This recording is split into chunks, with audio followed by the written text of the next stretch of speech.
March 14th, 1970, Saturday afternoon. Frank Lucas was in his office in Harlem when his phone rang. Private line. Only 3 people had the number. Frank picked up. Yeah? The voice on the other end was familiar, gravelly, tired. Leslie Atkinson, everyone called him Ike, former Army sergeant, military transport pilot, the man who'd been flying Frank's heroin from Bangkok to New York for the past 18 months. Frank, we need to talk. What's wrong? Not on the phone. I'm in New York. Can you meet me? When? Tonight, 7 p.m., Teterboro Airport, private hangar. Come alone.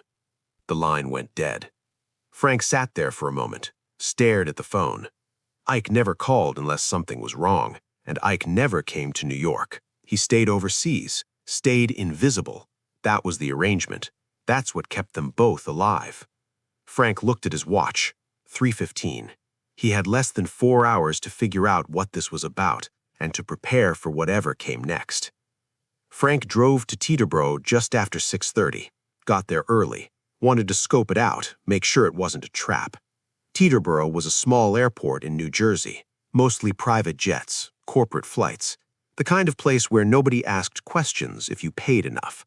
Frank pulled up to the private hangar Ike had mentioned, Hangar 7. Dark, quiet. One plane parked inside, a military transport, older model, probably Vietnam era. Frank got out of his car, walked to the hangar. The door was open. Inside, Ike was sitting on a crate, smoking a cigarette. He looked older than Frank remembered, grayer, thinner, more worn down. Ike looked up when Frank walked in, didn't smile, just nodded. Frank. Frank walked over, stood a few feet away, didn't sit. What's going on, Ike? Ike took a long drag from his cigarette, exhaled slowly. I'm done. What do you mean done? I mean I'm not flying anymore. After this month's delivery, I'm out. Frank's stomach dropped. You can't be serious. I'm serious. Ike stood up, dropped his cigarette, crushed it under his boot. I've been thinking about this for 6 months, and I've made up my mind. This is my last flight. Frank took a breath, tried to stay calm. Ike, we have a deal, a good deal. You're making more money than you ever made in the Army. You're set for life. I know, and I'm grateful, but I'm also tired, and I'm scared. Scared of what? Of getting caught, of spending the rest of my life in prison, of being executed. Frank said, You've been flying for 18 months. You haven't been caught yet. We've been careful. We've been smart. Luck runs out, Frank. Ike walked over to the plane, put his hand on the fuselage. Every time I fly, I think about what happens if I get caught, if customs finds the shipment, if the DEA's waiting when I land, if someone talks. I think about my family, my kids, what happens to them if I'm gone. Frank said, You knew the risks when you started. I did, and I accepted them, but I'm done accepting them. I want out. Frank's mind was racing. Ike was his only pilot, his only connection to the supply line in Bangkok. Without Ike, the whole operation collapsed. No heroin, no money, no empire. Frank needed Ike, but he also knew that threatening him wouldn't work. Ike wasn't the kind of man you could intimidate. He'd been a sergeant in Vietnam, had seen combat, had killed people. He wasn't afraid of Frank. He was afraid of something bigger. Prison, death, losing his family. Frank walked over, stood next to Ike, looked at the plane. How much would it take to change your mind? Ike shook his head. It's not about money. Then what's it about? It's about knowing that if something happens to me, my family is taken care of. Frank said, They are taken care of. I've been paying you well. Ike turned to face him. Frank, I've got $200,000 saved. That sounds like a lot, but if I get caught, if I go to prison for life, that money runs out in 5 years, maybe less. My wife doesn't work. My kids are young. They need decades of support, not years. Frank understood now. Ike wasn't worried about himself. He was worried about his family, about what happened after he was gone. That was a different kind of fear, harder to address, but not impossible. Frank said, What if I could guarantee your family's security for life? Not just 5 years, life. Ike looked skeptical. How? Frank thought for a moment, then said, "Where does your family live right now?" "Bangkok." "Why Bangkok?" "Because that's where the work is, where my contacts are, but it's not safe. If the Thai police ever connect me to the shipments, my family is in danger. They could be arrested, deported, worse." Frank said, "What if I moved them to New York?" Ike blinked. "What?" "Bring your family here, to the States. I'll set them up, nice house, safe neighborhood. Your kids go to good schools. Your wife has everything she needs. And if anything happens to you, I keep supporting them for as long as they need it." Ike stared at him. "You're serious?" "Completely serious. Why would you do that?" "Because I need you, Ike. You're the best pilot I've ever worked with. You're reliable, you're careful, you don't ask questions. I can't replace you. So if keeping your family safe is what it takes to keep you flying, then that's what I'll do." Ike was silent for a long time, then said, "How do I know you'll keep your word? If I get caught, if I'm in prison, how do I know you'll still take care of them?" Frank said, "Because it's in my interest. If you get caught and I don't take care of your family, word gets out. Then nobody wants to work for me. Everyone thinks I abandon people when things go wrong. That's bad for business. But if I take care of your family even after you're gone, that sends a different message. It says I'm loyal, that I keep my promises, and loyalty is worth more than money." Ike thought about that, then said, "I want it in writing." Frank nodded. "Done. I'll have my lawyer drop a contract, a trust. Your family is the beneficiary. If anything happens to you, they get a monthly payment, for life, indexed to inflation. And they get the house, free and clear. No mortgage, no rent. It's theirs." Ike's eyes narrowed. "How much per month?" $10,000. Ike's jaw dropped. 10,000? That's 120,000 a year. "I know. That's more than I make now." "I know. And you're willing to do that?" Frank said, "I'm willing to do that if you keep flying, for at least 5 more years. After that, if you want out, you're out. No questions, no problems. You walk away clean. And the deal still stands. Your family still gets the house, still gets the payments, forever." Ike walked away, paced the hangar. Frank watched him, waited. After 5 minutes, Ike came back, said, "I want to see the house first, before I agree. I want to make sure it's real, that it's safe, that my kids will be happy there." Frank said, "Fair enough. How much time do you need?" "I'm here for 3 days." Frank said, "Give me 48 hours. I'll find a house. You come see it. If you like it, we have a deal. If you don't, you walk away. No hard feelings." Ike extended his hand. 48 hours. They shook. Frank left the hangar, got in his car, drove back to Harlem. His mind was already working. He needed a house. A good one. Safe neighborhood. Good schools. Somewhere Ike's family could live without worrying. Somewhere nobody would ask questions about where the money came from. Frank called his real estate contact, a woman named Gloria who specialized in discreet transactions. Told her what he needed. She said she'd have options by morning. The next day, Gloria called, said she had 3 houses, all in New Jersey, all in quiet neighborhoods, all with good schools nearby. Frank went to see them. The first 2 were fine, nice, but nothing special.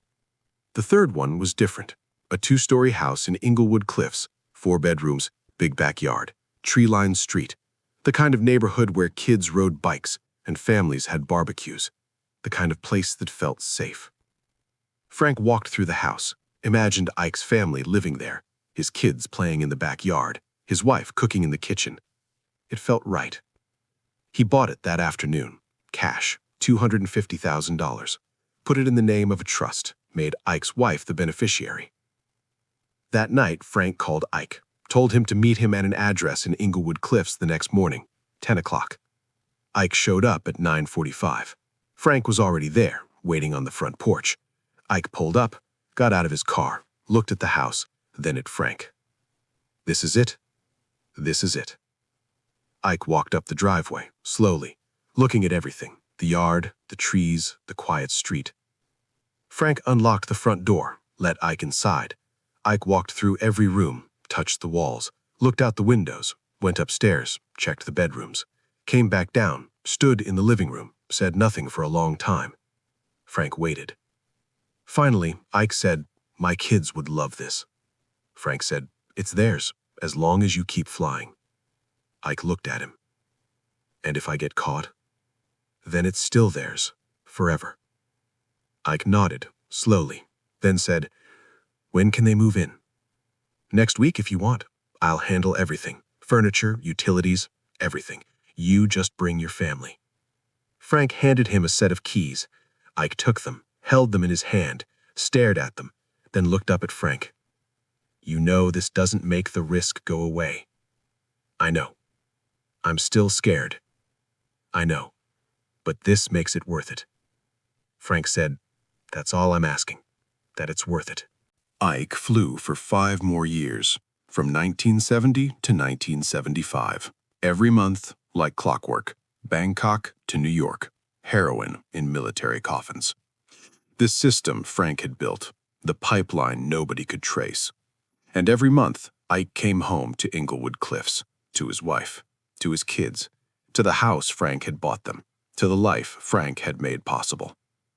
In 1975, when Frank was arrested, when the feds seized his assets, when everything fell apart, Ike stopped flying, disappeared, went underground.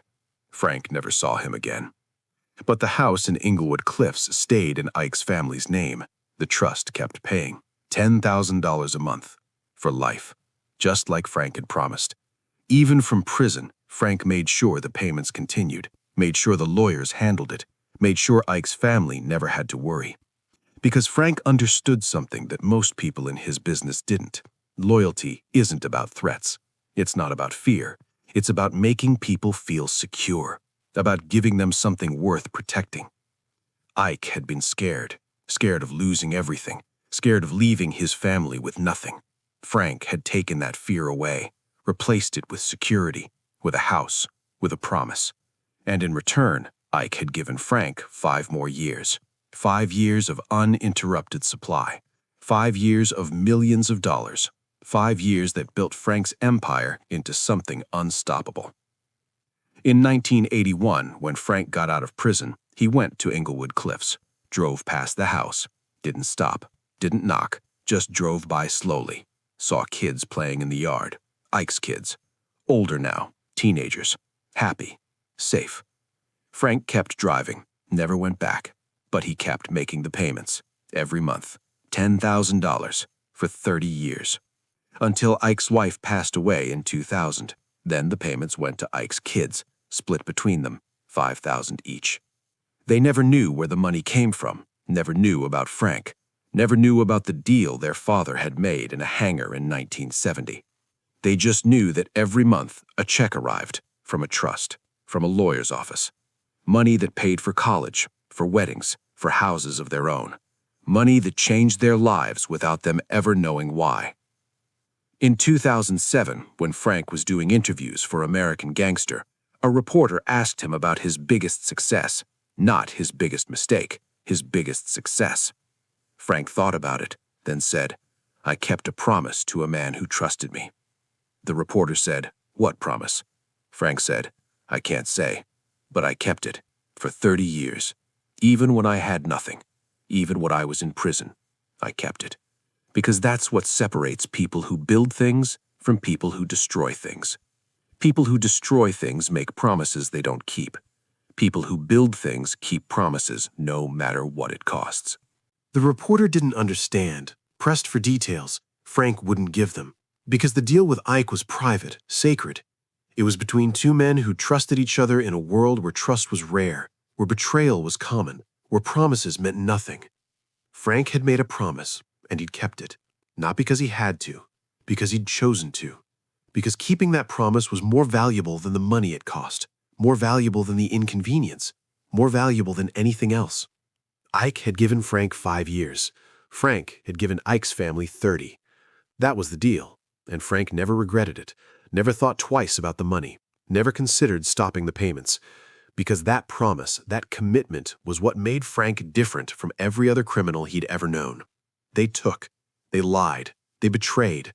Frank had learned from Bumpy that the real power wasn't in taking, it was in giving. in keeping your word, in making people feel secure enough to trust you. Ike had trusted Frank with his family's future, and Frank had honored that trust, even after everything fell apart, even after he lost everything. The house in Inglewood Cliffs still stands. Ike's kids sold it in 2015, bought their own homes, started their own families. They never knew the full story, never knew about the heroin, about the flights, about the deal in the hangar. But somewhere, in some lawyer's office, there's still a file, a trust document signed in 1970, promising $10,000 a month to Ike's family, for life. The payment stopped in 2019 when Frank died, 49 years after they started. 49 years of keeping a promise. That was Frank Lucas's legacy, not the empire, not the money. The promise he kept to a pilot who was scared. A promise that turned fear into trust, and trust into 5 more years. 5 years that changed everything.